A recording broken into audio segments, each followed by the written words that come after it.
Que signifie réellement le fait qu'une femme partage ses problèmes avec vous? Est-ce qu'elle cherche simplement à se confier, à trouver des solutions, ou y a-t-il quelque chose de plus profond en jeu? Dans cette vidéo, nous allons décortiquer le sens profond de ces confessions, en levant les voiles pour découvrir ce qui se cache réellement derrière. Nous explorerons comment la compréhension de ces luttes, guidées par les principes intemporels du stoïcisme, peut non seulement vous aider à devenir un meilleur partenaire, mais aussi un homme meilleur.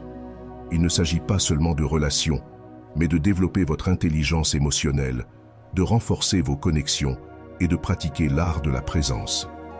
À la fin de cette vidéo, vous aurez une compréhension plus claire de ces besoins et de votre rôle, ainsi que des conseils concrets pour gérer ces moments avec sagesse et force. Plongeons dans le sujet. 1. Elle vous fait suffisamment confiance pour être vulnérable. Quand une femme s'ouvre à vous sur ses difficultés, ce n'est jamais un acte anodin. C'est un puissant signal de confiance. La vulnérabilité n'est pas quelque chose que l'on montre à la légère.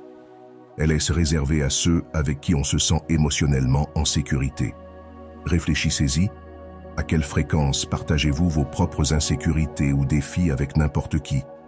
Cela demande du courage et une profonde conviction que la personne en face de vous ne s'en servira pas contre vous ou ne minimisera pas vos émotions.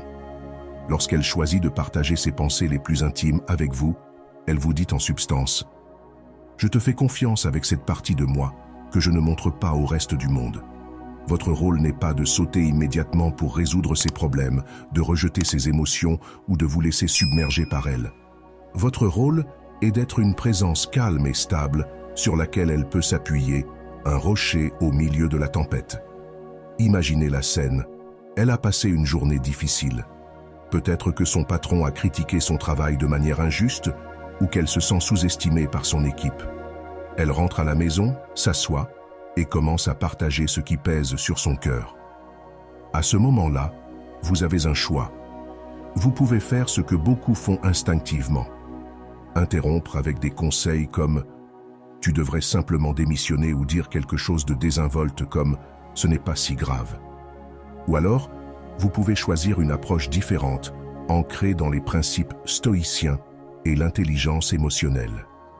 À la place, vous prenez une profonde inspiration, établissez un contact visuel et dites « Je suis là pour toi ». Ça a l'air incroyablement frustrant. Dis-m'en plus. Pas de conseils, pas de jugement, juste de l'écoute.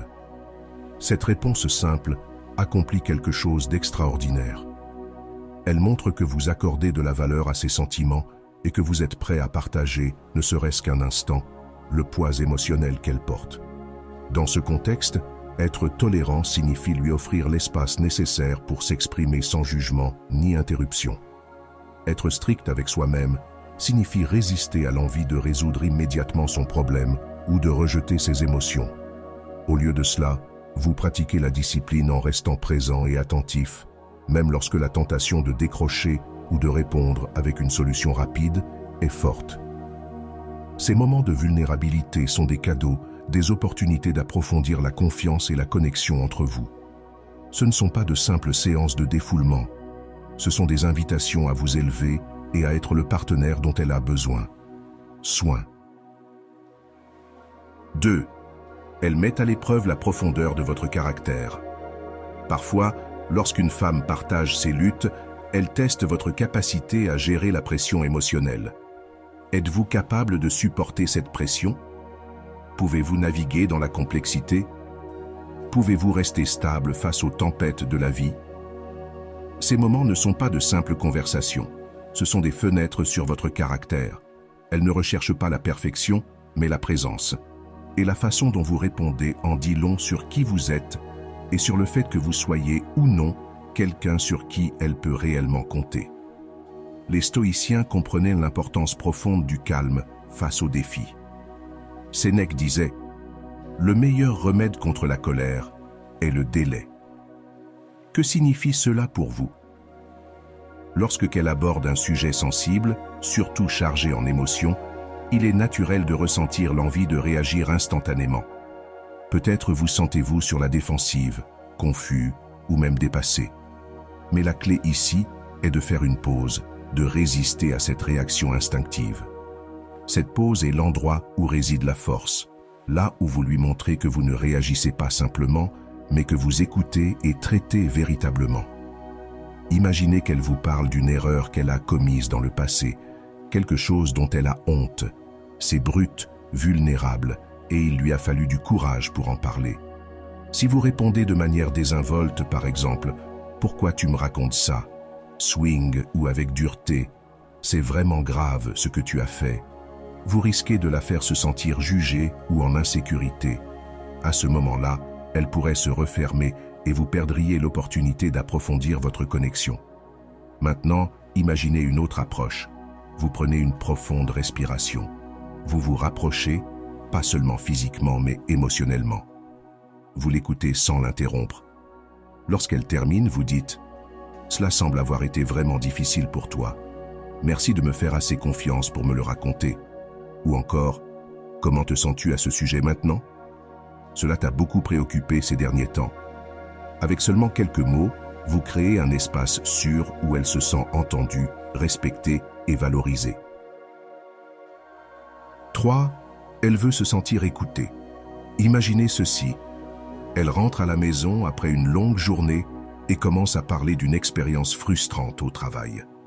Votre instinct pourrait être de sauter sur l'occasion pour offrir des solutions, n'est-ce pas?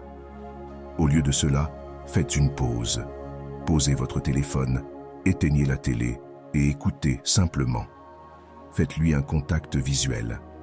Ce simple geste montre qu'elle a toute votre attention. Pendant qu'elle parle, hochez la tête ou donnez des indices affirmatifs comme « Je vois ce que tu veux dire » ou « Ça a dû être difficile ». Ensuite, lorsqu'elle a terminé, essayez de dire quelque chose comme « Donc, tu te sens contrarié parce que tes efforts n'ont pas été reconnus, c'est bien ça ?» En reflétant ses sentiments avec vos propres mots, vous lui montrez non seulement que vous l'avez entendue, mais aussi que vous l'avez comprise. C'est là que la véritable magie opère. Quand vous écoutez de cette manière, vous créez un espace sûr pour elle, un espace où elle se sent vue, valorisée et comprise. Et voici la beauté de la chose. Lorsqu'elle se sent écoutée, elle est plus susceptible de s'ouvrir davantage, de vous faire confiance et de partager encore plus d'elle-même avec vous. Les stoïciens nous rappelleraient de nous concentrer sur ce qui est sous notre contrôle. Écouter, vraiment écouter, est entièrement en votre pouvoir. Vous ne pouvez pas contrôler ses sentiments ni résoudre tous les problèmes qu'elle rencontre, mais vous pouvez contrôler à quel point vous êtes présent lorsqu'elle a besoin de vous. Alors, la prochaine fois qu'elle commence à partager quelque chose, résistez à l'envie de faire plusieurs choses à la fois ou de vous précipiter vers une solution. Prenez une profonde inspiration, ancrez-vous dans le moment et soyez là pour elle. Parce qu'être écouté n'est pas qu'un simple geste gentil, c'est une manière de lui montrer qu'elle compte réellement pour vous. 4. Elle vous montre indirectement ce qui compte pour elle. Avez-vous déjà remarqué à quel point elle révèle des choses sur elle-même dans les petites conversations quotidiennes? Chaque fois qu'elle partage une frustration, une inquiétude ou un rêve, elle vous offre un aperçu de son monde intérieur. Que ce soit un conflit au travail, du stress lié à une amie ou des préoccupations sur l'avenir, ces moments ne sont pas de simples plaintes aléatoires. Ce sont des reflets de ce qu'elle valorise et priorise dans la vie. Supposons qu'elle se plaigne d'un projet difficile au travail. Derrière cette situation, il ne s'agit peut-être pas seulement du travail en lui-même.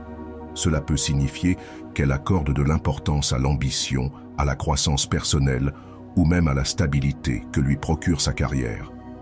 Si elle est contrariée par une amie qui l'a déçue, cela pourrait indiquer à quel point la loyauté et la confiance sont essentielles pour elle dans ses relations. Ces moments ne sont pas uniquement des problèmes à résoudre, mais des fenêtres sur ce qui la fait vibrer. C'est ici qu'un peu de stoïcisme peut nous aider à mieux comprendre. Marcus Aurelius a écrit « L'âme prend la couleur de ses pensées. Ses préoccupations et ses joies sont comme des coups de pinceau peignant une image de ce qui compte le plus pour elle. » Votre rôle n'est pas de juger ou de minimiser ses préoccupations, mais d'observer et d'apprendre. Demandez-vous, ces valeurs résonnent-elles avec les miennes? Sommes-nous alignés sur ce qui nous importe profondément? Comprendre ce qui lui importe profondément vous aide également à devenir un meilleur partenaire. Si elle est stressée par des problèmes familiaux, vous pouvez lui montrer que vous êtes attentif en prenant des nouvelles de sa famille ou en lui offrant votre soutien dans les moments difficiles. Si sa carrière est une grande priorité, l'encourager ou célébrer ses réussites pourrait avoir une immense valeur à ses yeux. Ces petites actions parlent souvent plus fort que les grands gestes, car elles montrent que vous voyez et respectez réellement ses priorités. Souvenez-vous, les relations s'épanouissent non pas parce que nous sommes toujours d'accord sur tout, mais parce que nous prenons le temps de vraiment nous connaître. En prêtant attention à ce qu'elle vous dit indirectement, vous n'apprenez pas seulement à mieux la comprendre, mais vous construisez un lien fondé sur une compréhension et un respect mutuel. J'espère que ce message t'a été utile. Si tu as aimé la vidéo, je te serai reconnaissant de laisser un j'aime et de t'abonner. Si tu te retrouves sans mots, écris simplement « Merci » pour montrer que tu fais partie de la minorité qui a suivi la vidéo jusqu'à la fin. Merci beaucoup pour ton attention et à la prochaine.